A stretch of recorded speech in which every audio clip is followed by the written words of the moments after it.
It's the thing that people stop me about the most. We're gonna have this scene where like he's zipping up her dress. Every single woman who watches this is gonna be in love with you. Yearning for more than just the kiss at the end. Where you go, I go. It was everything I wanted it to be and more.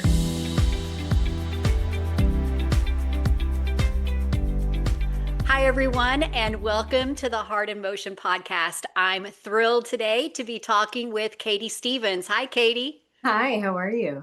I'm great. Thanks so much for being here. I'm so excited to get to know you a little bit more and to talk about your most recent project, Providence Falls. So thanks for being here. Thanks for having me. So anybody that's watched Providence Falls knows that there's a little bit of going back in time throughout that special event. I hear that's what we're calling it these days. Yes. So let's go back in time a little bit before we actually get to Providence Falls. I was an avid watcher of season 9 of American Idol. Really? I was. And so when I saw that you were going to be in Providence Falls, I knew exactly who you were. Um, and so you made top 9, which was pretty exciting.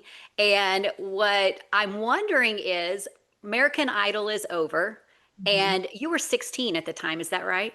Yes, I was, gosh, it was a whole thing, but I was 16 when I auditioned and then turned 17 throughout the show. Okay. And so that was 2010, right? 2010? Yeah. Isn't that crazy?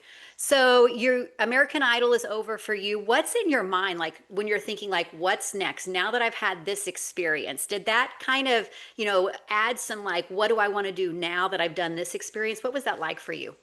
Yeah, I mean, being that I had just come out of high school, it was kind of the like, am I going to go to college? What am I going to do? And my parents had always told my brother and I that we were allowed to pursue our dreams, but we had to, go to school unless we had something propelling us not to.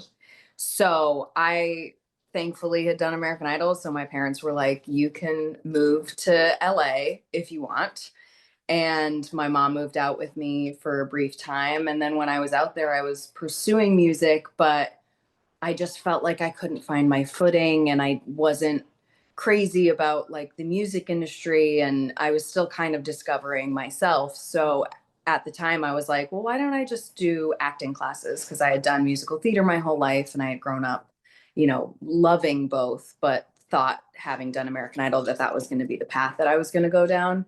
And so then once I started doing acting classes and stuff, I realized, well, this is something that I actually think that I really love. And so I started auditioned for like 4 years, kept getting no's because the only thing I had on my resume was American Idol.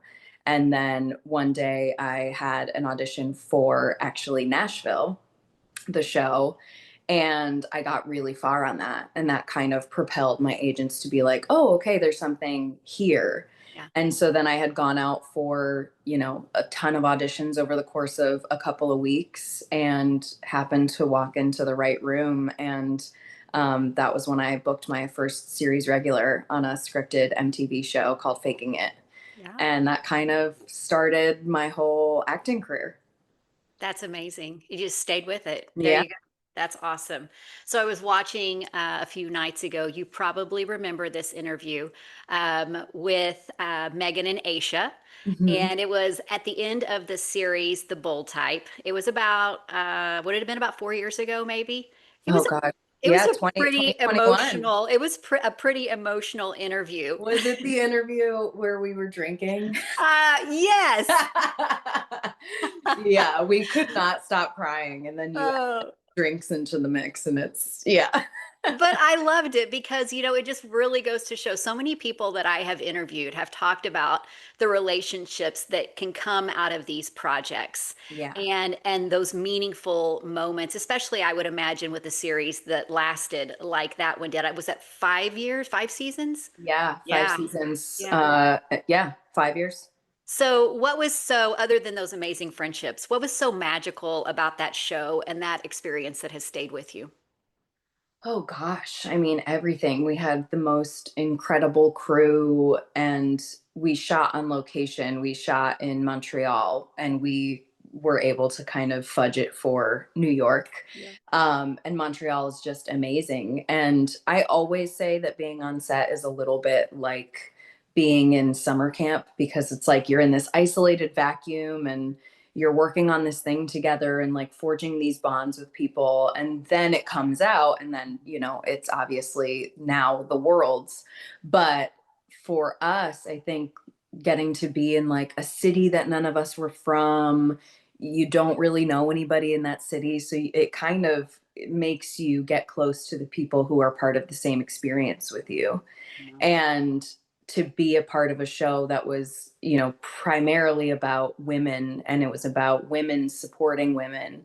And we had that experience off screen as well.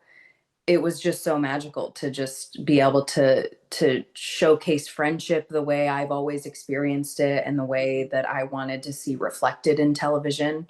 So often there are stories of, girls being catty and mean to each other and tearing one another down. And not to say that doesn't happen in the world, but it's not the way that I experience friendship. And so to get to showcase that friendship, to be given the opportunity to ad lib and bring aspects of our real friendship Mm. outside of the show into the show was just an incredible experience. And then for the show to still be a part of so many people's lives, like it's the thing that people stop me about the most, and it's the thing that people say to me, which is, I love that show. That show was my comfort. That show, I still turn it on when I feel like I need a warm hug, and that's just the best ever. What an experience. Yeah. Are you guys still close? Oh yeah. When I was doing press for Providence Falls, I was in LA for 24 hours, and I got to see Aisha. And then like 2 weeks ago, Megan came and visited me and my family here in Nashville. So we're all still very close and tight knit and talk weekly, if not daily. That's so cool. So you, knowing that Providence Falls, you find out about Providence Falls. It's not your typical movie of the week, but it's not. It's also not a series like The Bold Type. So it's a little bit of both worlds. Having that experience with the girls, do you start to think, okay, this is a job, but also do you go past that and reminisce on those relationships and wonder if that's something that you might kind of inherit with a project like Providence Falls? Yeah, it's interesting because I've done a couple projects since doing the Bold Type. And I think we caught such lightning in a bottle with the Bold Type, and we had been on for so many years that you kind of go into new projects being like, well, I don't expect that I'm gonna forge that strong of a bond with people doing a project that you're filming for a couple of weeks. And then when Providence Falls came around, and knowing that it was a couple of months, I was very nervous, more so because I also knew, I was like, oh, I'm going to be surrounded by a lot of guys in this project. Like, I'm going to be one of the only girls. Like, I had Felicia and I had Jessica, which was so wonderful. And then, of course, Lucy and Siobhan and Joe and Kate and the producers. But to be day to day, like in the green room with guys, I was like, this is going to be a different experience. And it was everything I wanted it to be and more. And it kind of brought me back. I have one sibling, I have a brother.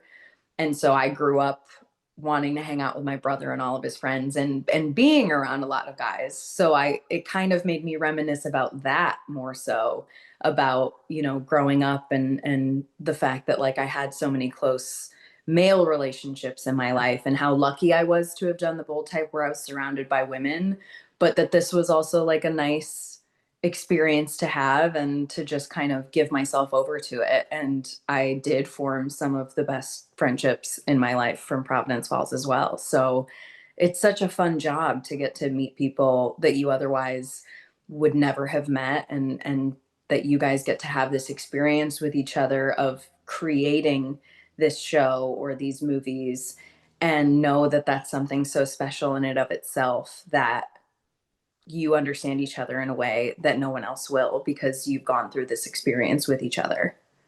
What a gift. That's Yeah. so cool. Yeah. So, what first drew you to Providence Falls? That script? What was it that made you say yes?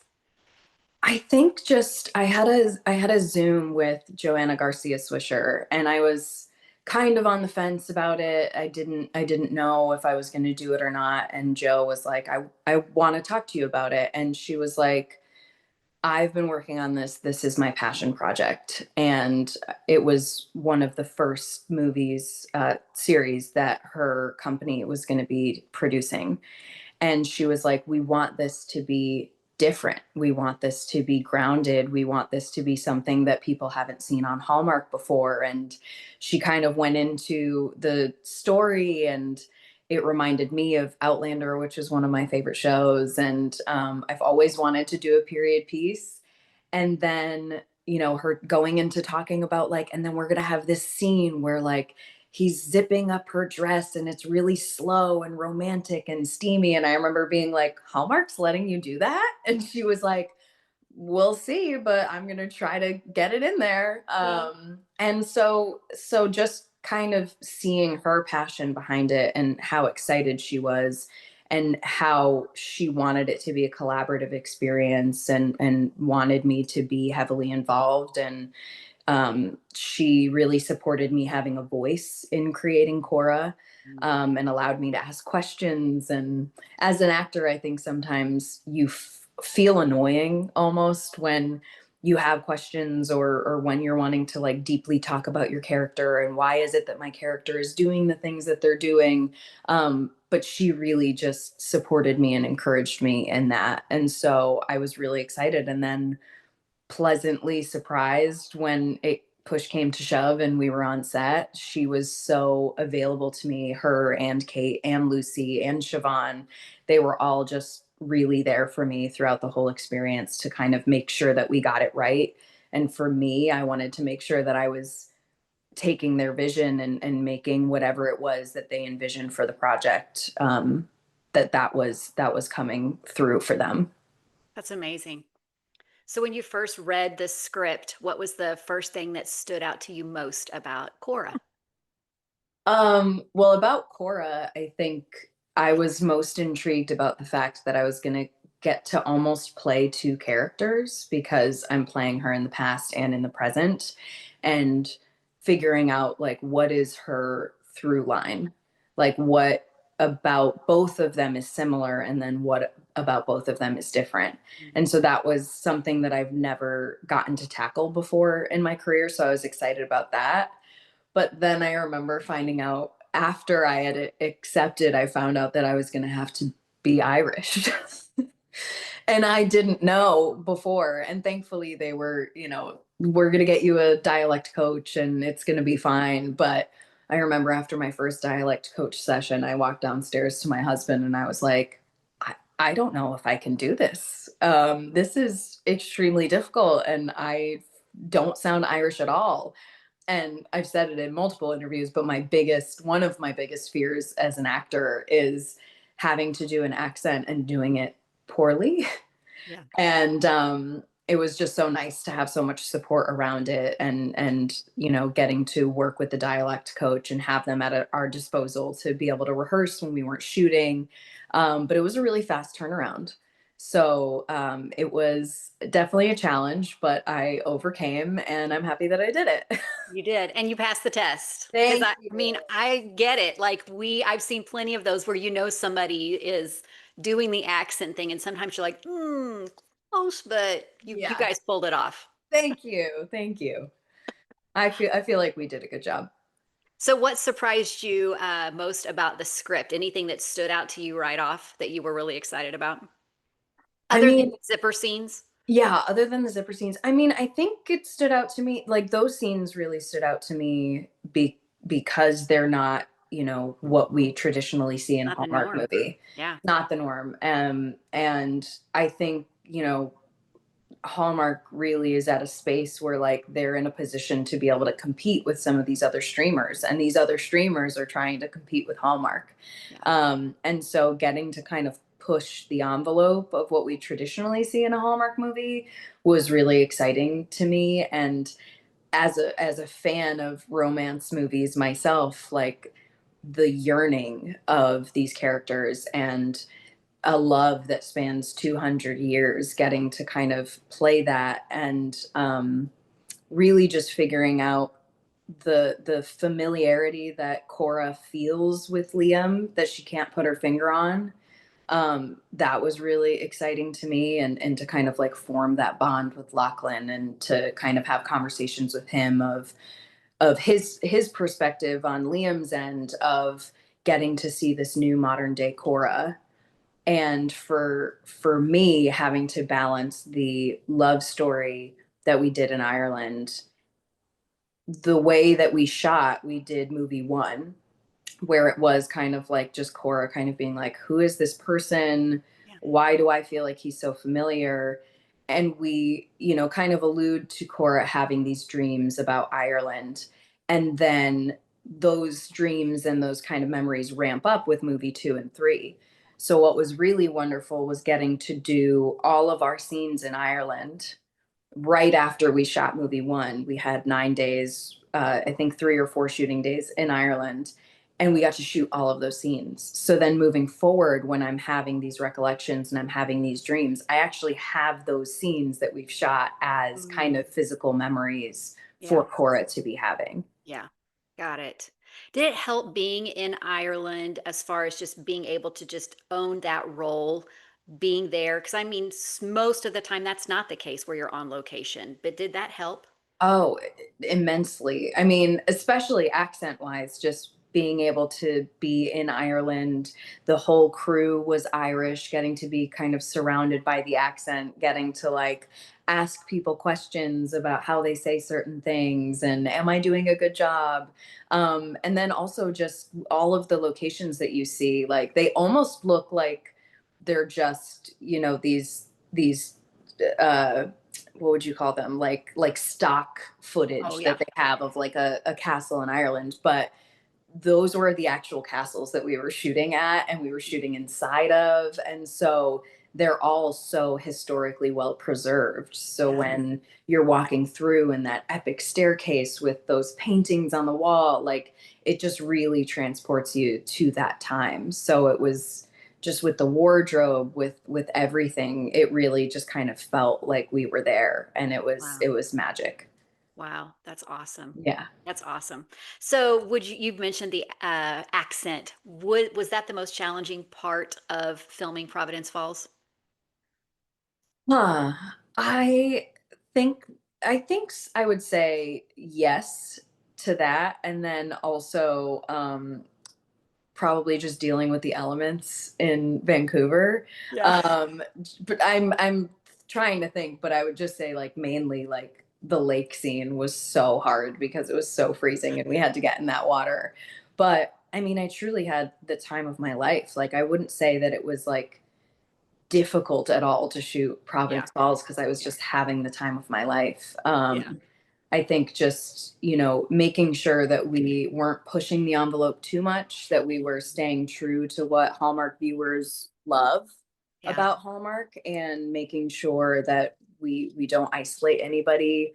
I think those were a lot of conversations that we were having on set and making sure that we were, staying true to the brand of Hallmark, but also allowing ourselves to push that envelope a little bit and see if Hallmark viewers would like it and want more of it. Yeah.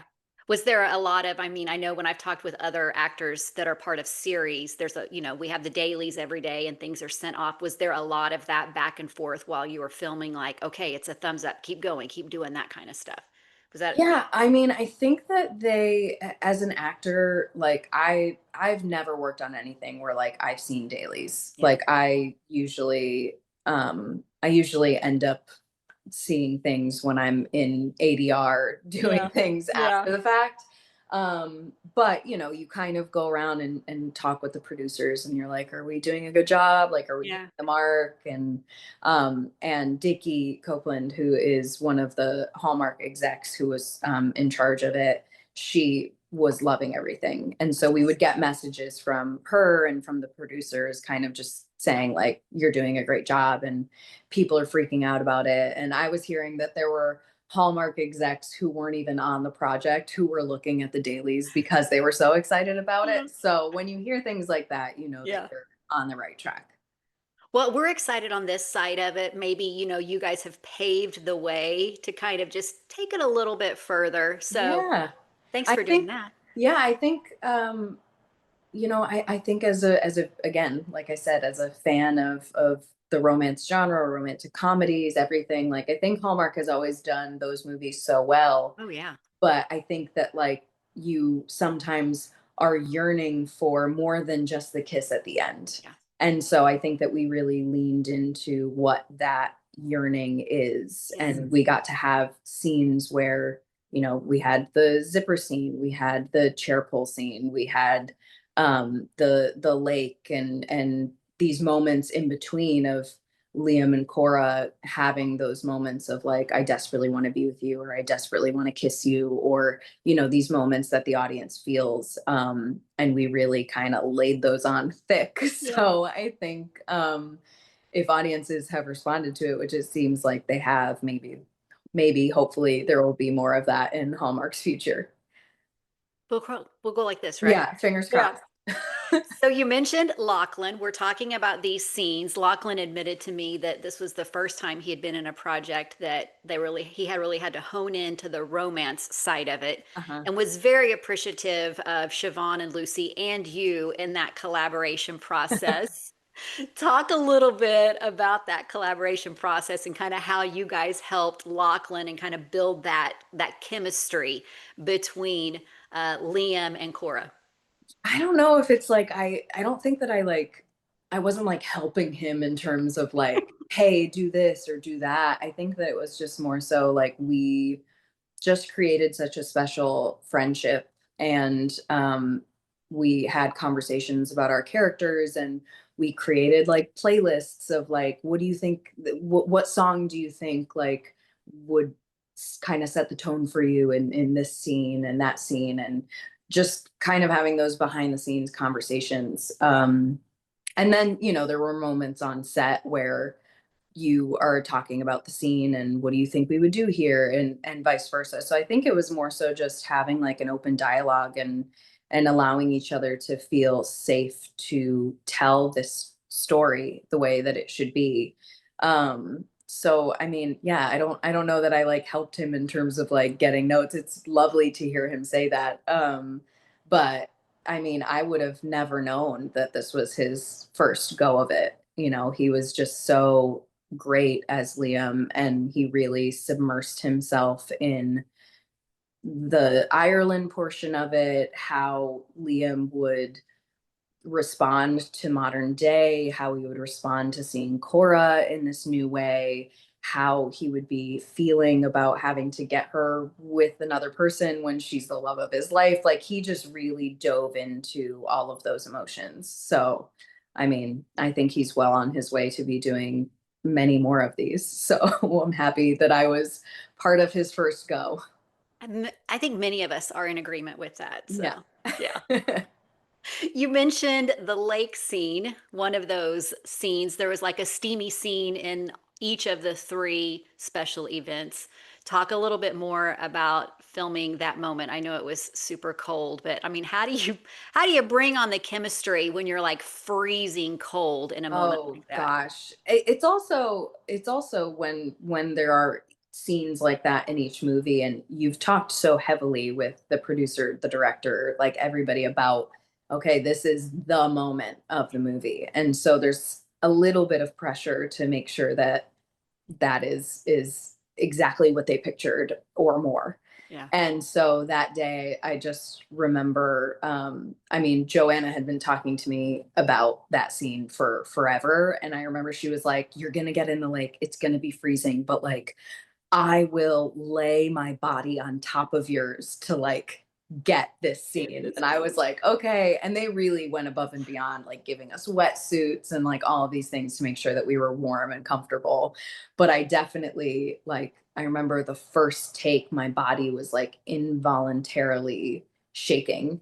and I had to like take a break and go warm up because Yeah. I just didn't want to be shivering. Like I didn't want my teeth to be chattering. I didn't want any of that, but I wanted it to be this like romantic, get out of the water, wet kiss. And I just remember we did the first take of it and everybody was like behind the monitors like this and just like so excited. So I was like, okay, we're doing it right. Let's just like do a few more of these. And I think that it turned out really well, but I definitely felt a lot of pressure because you know how you feel when you watch a scene like that. And when you're in it, you're like, I Yeah. hope this is going to give those same feelings to the people who are going to watch it. And we got that feedback directly behind the monitors. So it was Yeah. great. It worked. Yeah. So you see the zipper scene in the script, right? Yes. What's the first thing that goes through your mind when you see, oh, we're doing a zipper scene?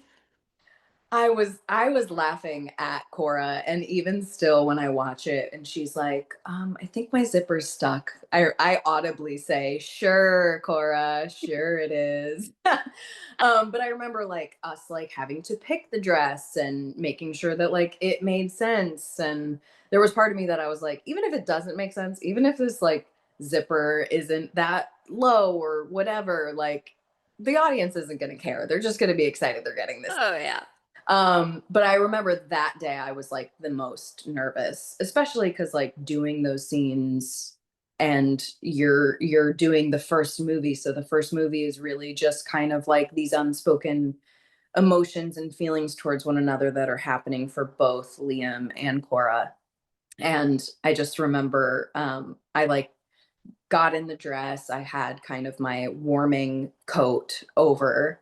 And that day we shot the zipper scene and then we shot the scene with me and Evan when we were coming back from the ball. And I get a call from Boyd about John Brady. And I remember walking into the green room. Lachlan wasn't on set yet, but I walked into the green room and I took my coat off. And I remember Evan looked at me and he goes, "You look amazing." And I was like, "Thank you. That's like supposed to be the reaction I get in this scene. So that makes me feel really good."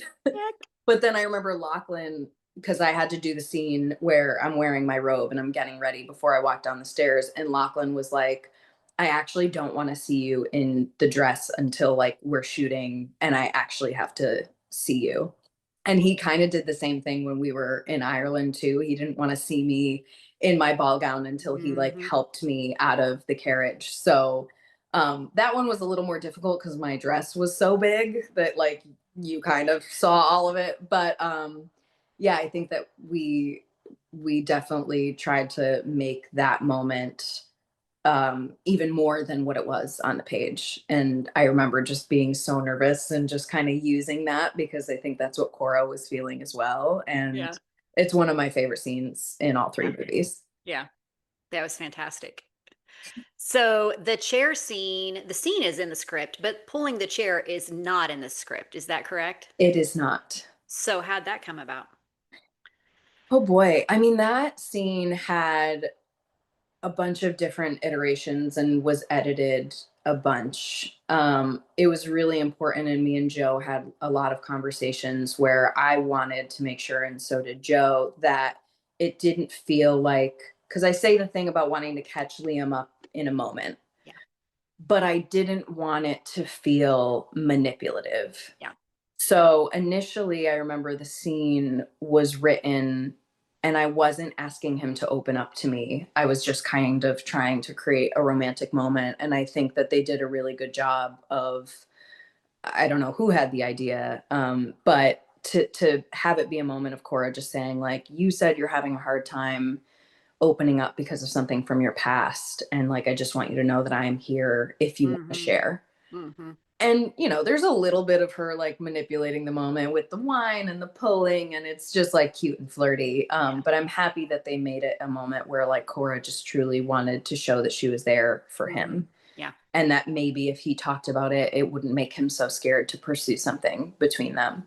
Yeah. So we did that, but then we were thinking about how movie three really didn't have like a steamy scene like the rest of them. And I was like, I remember just thinking, and you know, obviously the producers and the director were as well, thinking like, we can't have one in every movie and then not in this one. People are going to be waiting for that moment. Yeah. And so I just remember probably like a few days before we were doing the scene, Lucie was like, I think that he should like pull your chair. And I was reading the script and I remember just being like, but like, what's going to prompt that? And so I think it was just brilliant, them thinking about like him getting to be so vulnerable with her and getting to like share something, and him holding on to this guilt that her death was his fault, and hearing from her own mouth like that she doesn't want him to blame himself for it. Yeah. Like I think that that just like he just wants to be near her, and then comes the pull. So I remember Lachlan saying something that he was worried about in the edit, that they were really gonna kind of chop into that scene, and we were all kind of nervous to see what was kept in, and they literally kept everything. Like it was a long scene, Yeah. but I think that it was a scene that was necessary for their story and for their character development to like get to that point. So then we earn them coming together, we earn the fact that, you know, they end up together in the end. So again, like that scene, zipper scene, lake scene, all of the steam scenes were my favorites in the movie. You know, that scene on this side of it was the steam was there, but like you said, and maybe that's why Hallmark left it in. It really defined Cora and Liam's relationship, because it wasn't just about, you know, that physical chemistry that was there, but that vulnerability, and really what this is, that well-rounded, like all of the things that make them them.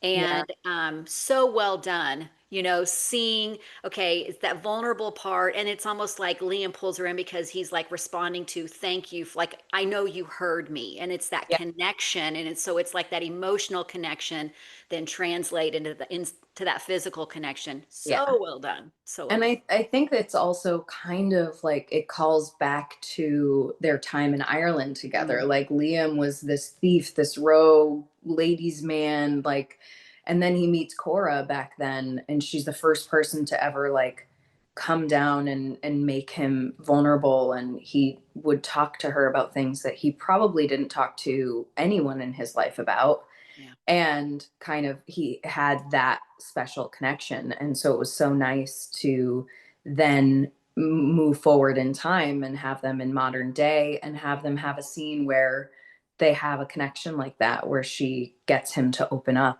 similar to the way that she did back then. Yeah. Yeah. Favorite Coraline? Oh, just straight off the top of my head, I'm going to say, where you go, I go.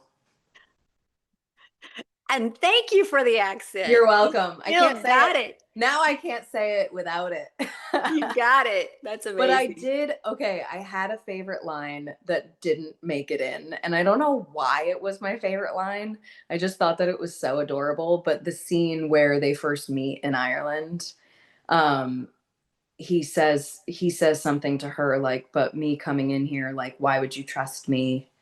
And she says something along the lines of, I forget what I even said. What was my line? He said, but why would you trust me? Anyways, I wind up saying, like, also, you're the second most interesting thing that's ever come into this castle. And he says, the second. What was the first? And I say, a heron flew in here once. And saying that heron line was like my favorite line, and it didn't make it in. I think it's like in a, like they stream it internationally. So internationally, I think it might have gotten in there, but it was one of my favorite lines. Like I just loved that line for some reason. Somebody watching this podcast, go find that in the international version. Yeah, yeah. Oh man. Favorite Liam line. Oh, I had so many. I think movie one, when he says, when I say, is it too much? And he says, it would only be too much if someone could get enough of you. That one's really good. Um, the line at the end of 2 where he says, I don't want to butcher it, but when he says, she's the love of my life, of all of my lives. Mm, And whatever he says, like, I'll do anything to make sure that, she achieves her destiny, yes, even if yes. it means I can never have her. Like that, just like, I literally looked at Lachlan. I was like, every single woman who watches this is going to be in love with you. It's the classic line for all of those movies where it's like, but they can't be together. Yeah. The Yeah. classic line. And oh gosh, in 3, what would my favorite in 3 be? In 3, I mean, I think just also, I don't know if it's in 3. It might be, but the scene, I think it's in 3 where he's in the jail in Ireland and he says something like, Finn says Mm, something like, why did you like take her away? I And think he's it's like, 3. Yeah. yeah. And he's like, she wanted to come. And then he says something along the lines of, Finn says, why would she choose you? And he says, I don't know, but I'll spend the rest of my short life being grateful that she did. I was just like, I happened to walk on set when they were filming that because I was in the scene after it. And so I got to see behind the monitors, and everybody behind the monitors was crying during that scene. Yeah. Yeah, that was good. The other one that I was shocked in 3, now I'm thinking, the other one I was shocked in 3 that stayed in because it was steamy was when he says, I would spend every minute of my life touching you if I could. I was like, even sitting there being in the scene, I was like, like it was so like, ugh, Yeah. as a woman, like I said, every man needs to just like write down these Liam Watch, and say them to their, watch Liam in yeah, their Providence Falls. wives and their girlfriends. Favorite light or funny moment in the movies? Oh gosh. I mean, I think I would just say like the time we had off screen cuz it's not like there's not really like funny stuff that happens in the movies, but we just had such a good time. Everybody made me laugh. Amatai made me laugh.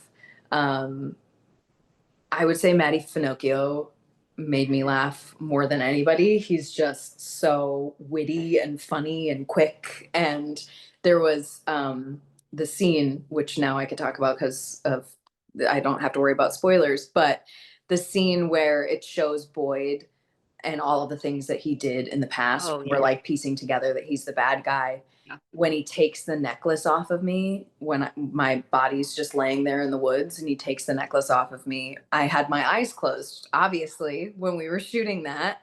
And he comes up, it's on his coverage of it. He comes up, he takes the necklace off me, and he just improved, thanks, love.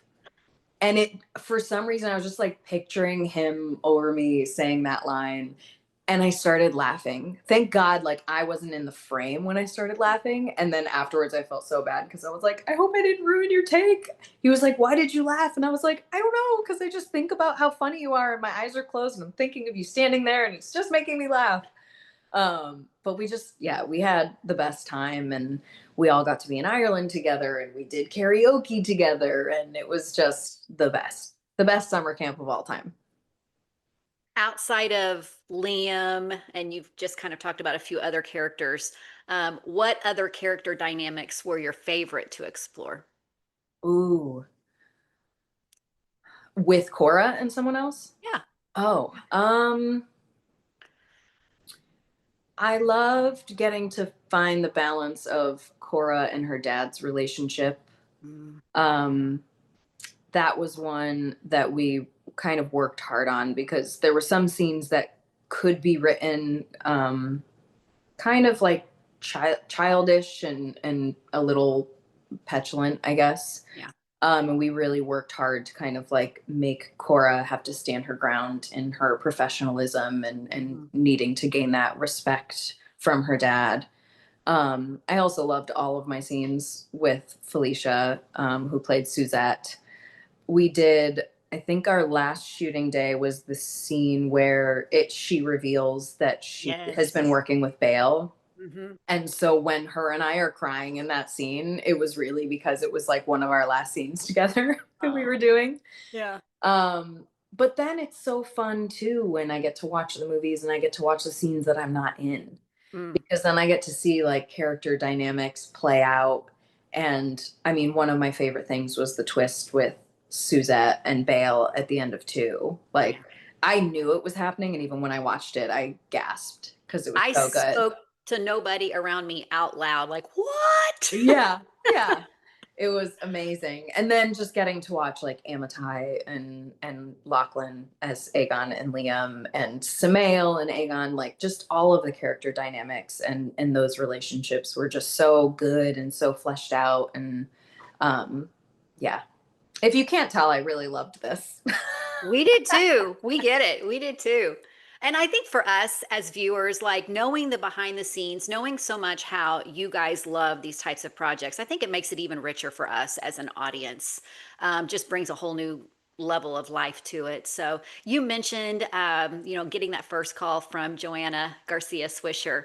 What was it like working with her as far as like, what did you learn from her? Because she's been at this a while. Like, what did you learn from her in this project?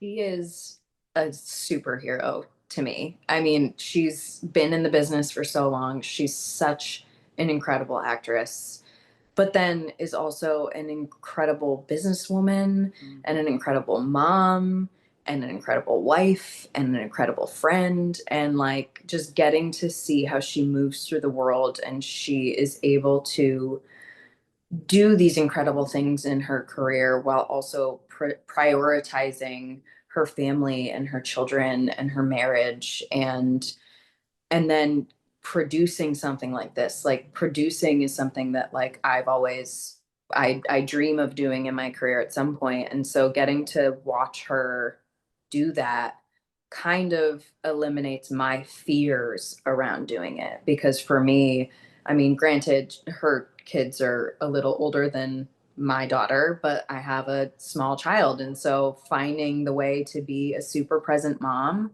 and wife and daughter and friend and all of those things while doing these incredible things in your career, I haven't had the experience. I don't have many friends who are actors and also mothers. And it was just such a joy because I was at a place in my life where I was needing to have an example for that in my life. Mm. And getting to meet her, it was just like such a gift placed in my life of being like, this is kind of what you've been asking the universe for, is to see somebody who's an example of somebody who is able to make all of these things flow together and work together and be successful in all of those things. And so I'm just so grateful that I had the opportunity to meet her and know her and now have her a part of my life. Mm. So many gifts from this I project. know. So I've had the privilege of talking with Lucie Guest, who directed one The and best. three, and twice now with Siobhan. Aren't they so lovely? Amazing directors. What can you share that they maybe taught or inspired you in as they were, doing their thing with this Oh my series? gosh. Well, with Lucy, I will say, I mean, with both of them, they were just so passionate about these movies. And again, I also love seeing like women directing and, kind of leading the charge. Like Yeah. the crew is so big, and getting to see the way that they make their visions come to life while working with so many different departments and working together with them to achieve the end result. Lucy was just so, she had such like a bubbly, excited energy. She was so playful, but also so professional. And, she was so creative, and she was always like hopping on phone calls with me to discuss like scenes and Cora and the zipper scene and what we wanted to get from that. And that was such a blessing, because then I felt so prepared Oh, yeah. with knowing the direction that we were headed. Mhm. And it was a blessing too to have her be prepping one and three, so we kind of knew this is where we're starting, this is where we're ending. and to just watch how hard she worked. I mean, we finished a night shoot. We were shooting Cora's Ireland death. We shot that portion in Vancouver, and then I don't even think she slept. And she went to the airport and hopped on a plane and then went to Ireland a few days before we all got there to do scouting. And she just like never stopped Crazy. and was still able on like no sleep to show up to set every day and be like so kind, so lovely, so professional, and like worked her butt off. And then Siobhan was just so knew exactly what she wanted, would have the conversations, and like my favorite thing was she was able to be so decisive. Like Yeah. she was able to be rather than being like, I don't know, like this or that, she was Yeah. like, nope, we should do this. Tell me what you want. Yeah, tell me what you want, tell me what you need, and we're going to do it. And Yeah. like that was so helpful to, kind of keep the train moving. Yeah. And I think it's always difficult to have like that movie in between that has to tie the 1 and 3 together. And she just did such a great job. And I remember she was so prepared for, like, she sent us storyboards of how she wanted the lake scene to go, and this is the shot we're going to get, and this is where this last shot's going to be, and this is how we get from A to Z Yeah. essentially. Yeah. And to have that information, like I've never had a director send me a storyboard, so like to see that in real time and to see part of their process was really incredible. But I just feel so lucky to have worked with these women that are bosses and Yeah. are able to kind of steer the ship in such a beautiful way. And I just feel like I learned so much from them. I don't know if directing is in my future because I watch how much work it takes. Like producing and stuff takes a lot of work as well. But I think about like, do I want to like be an actor and shoot something, and then once it's over then I have to go into the editing bay and Right. make further decisions? Like that feels really daunting to Yeah. me. um but they made it seem like it was something that was possible for Possible. me. Yeah. Does Cora have unfinished business in love, in her career? I think Cora is a dreamer, so I think that there will always be things in the world that she will want to throw herself into and want to help different types of people. Um, so I think that there will always be unfinished business in that because the world's not perfect. And I'm sure that she will find more people that she needs to help. In love, I think that she's completed with, her love with Liam. I mean, it spanned 200 years. So Yeah. I think it's pretty solid in that. But yeah, I mean, I would love to see what else there is with Cora and Liam. And, we've all kind of pitched ideas of ways in which we could try to figure out how this comes back.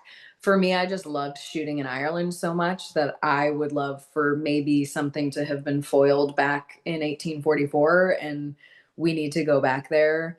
And Cora has her present memories and has to figure out how to be an 1844 lady with the aspects of being a modern day woman. Nice. Yeah. And you're going at it with the accent too if you're going back.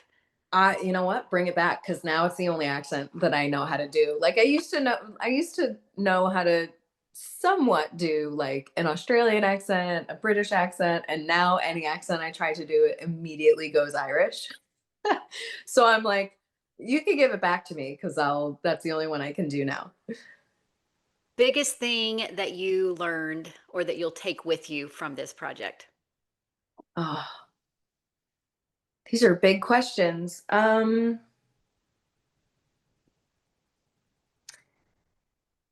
It's simple, but I think just love. I learned I learned so much about myself through this project. This was really my first big thing that I did post becoming a mother. Mm. And I didn't know what that would look like for me. I didn't know how I would feel being on set, being away from my daughter. Um, and it was just so full of love. And it really just re-empowered me that this is the thing I love to do.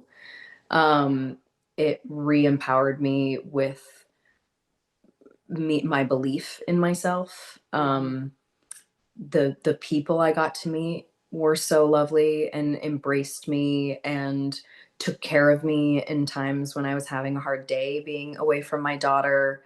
And they got to see a new version of me, because when you become a mother, you're not the same person that you were. And I am still getting to know that person. And I got to kind of discover who that is with all of these people, which was really great.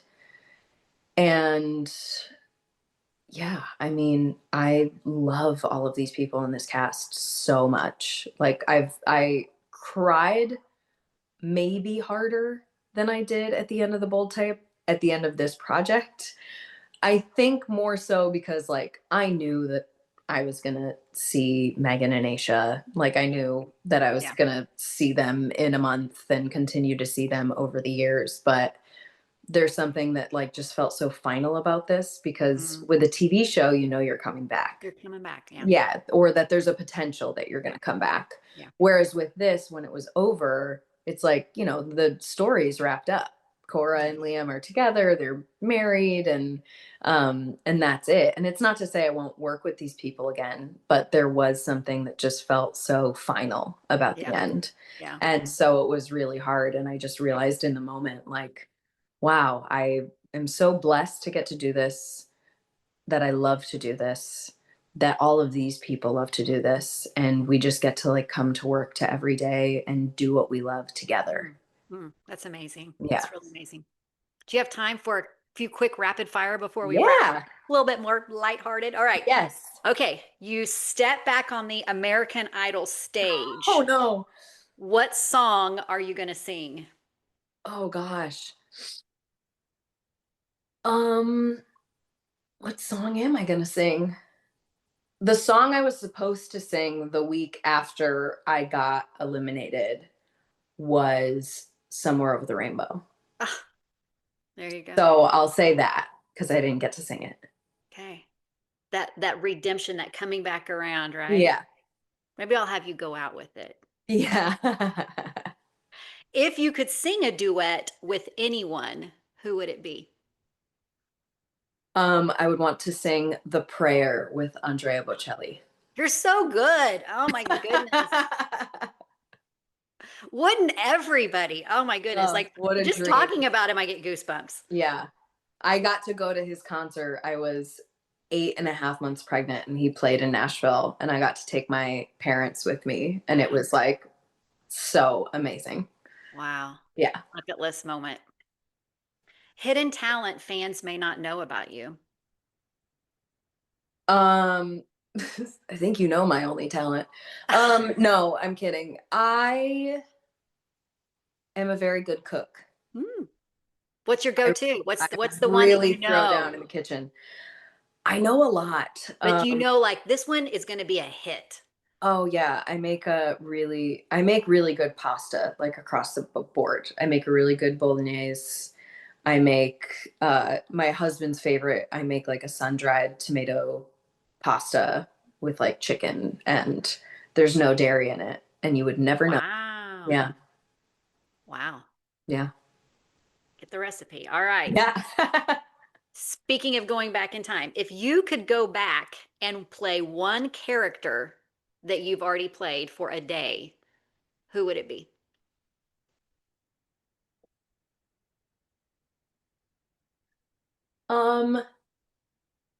Okay, I'm gonna eliminate Providence Falls from this because I just did it. But Okay. I would go back and do the Bold Type for a day. Okay. Yeah, for sure. Love it. All right. If you could bring back one past project, which maybe we know the answer, for a reunion episode, which would it be? I don't know, because I would do Faking It and the Bold Type, because Faking It, I want to know like where these characters are, 10 years later. but I do know that me and the girls are all on board with doing some sort of a reunion. So Got it. I will say the bold type. Okay. All right. So, sort of time travel-y with Providence Falls, 1844, Ireland. If you could time travel, when and where are you going? I've always wanted to see like what Hollywood was like in its Oh, prime. yeah. Like just like the things you think about like 1950s like Marilyn Monroe glamour. I was going to use the word glamour. Yep. Yeah, I Yeah. would I would want to see that. But then there's then like the nostalgic part of me would love to go back to Portugal in the 1950s. My grandparents, that's where my family is from. I often visit. We go almost every year, every other year. And my grandparents are from like this picturesque, beautiful countryside town in Mm, Portugal. And yeah. they grew up neighbors, like side by side with each other their whole lives. And yeah, they like wound up getting married. And I think I would just like want to like go back to that time, especially because like the town with its cobblestone streets Mm, and everything, it just kind of like lends itself to that time period, I think. yeah. Um, but yeah, because I love my heritage and Yeah. where I come from. So, That's awesome. All right. Katie gets to go back to 1844. oh boy. What modern thing does she have to take with her? uh, women's rights. um, uh, yeah, probably that. Um, Everything I want to say has to do with something like feminine. Uh, Hygiene products, I guess. Hot water. I love your logical thinking here. Yeah, yeah. I just go straight for the logic. Are you a planner? Are you a Yeah, yeah. I would say, yeah, yeah. yeah. Well, who am I kidding? Yeah, there. Yeah. That's like the only type A thing that I am. Like, I'm not like the most organized, Yeah. like in terms of like organization. I don't have everything, you know, Yeah. but I am very good at planning. Like, you need me to plan you a trip, Yeah. or you need me to plan you a party. You're a Like, good project manager. yes, yes. There you go. You know, Which is why I I think I'd be a good producer. I can see that. I Yeah, love project managing, so yeah, I get it yeah. totally. Okay, so if everybody gets done listening to this podcast, watching it, what's the project they need to go check out of yours that they may have not seen? Go watch The Bold Type. If you Okay. haven't watched The Bold Type, that's on Hulu for you. And then because we're heading into spooky season, if you're a fan of horror, I did a horror film with the writers of A Quiet Place back in, gosh, I filmed that in 2017, but that's also like a fun niche one that people will recognize me for that are like avid horror fans. Like, Yeah. I went to Comic-Con and like a bunch of people recognized me from Haunt. And that I think you can get on like Apple TV and a bunch of other streamers. You can find it. And then at some point, I don't know when it's coming out, but I'm going to be in a new Amazon project at some point. I just don't know when it's being released. So hopefully That was end of my next year. question. Yeah, hopefully end of the year, early next year. And I play a very different character than I've ever played before. So Fantastic.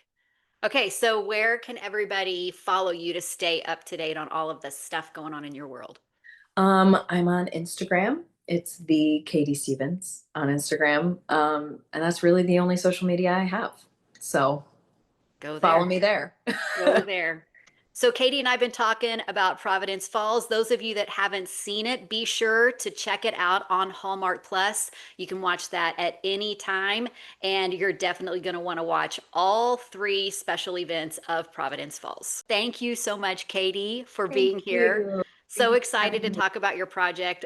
One of my favorites. And it was great that it was, in the summer where we had something just to kind of like, it's a Hallmark moment. I love that you guys kind of paved the way for maybe what might be next in Hallmark, but still stay true to what Hallmark is all about, the love, right? Yes. Yeah. Thank you. Thank you so much. Guys, if you liked this podcast, be sure to like and subscribe and follow. Those people that are subscribing are always the first people to find out about the new projects that I'm talking about. So, Katie, thank you again so much. Thank you so much. And thank you for listening. All right. Bye-bye. Bye.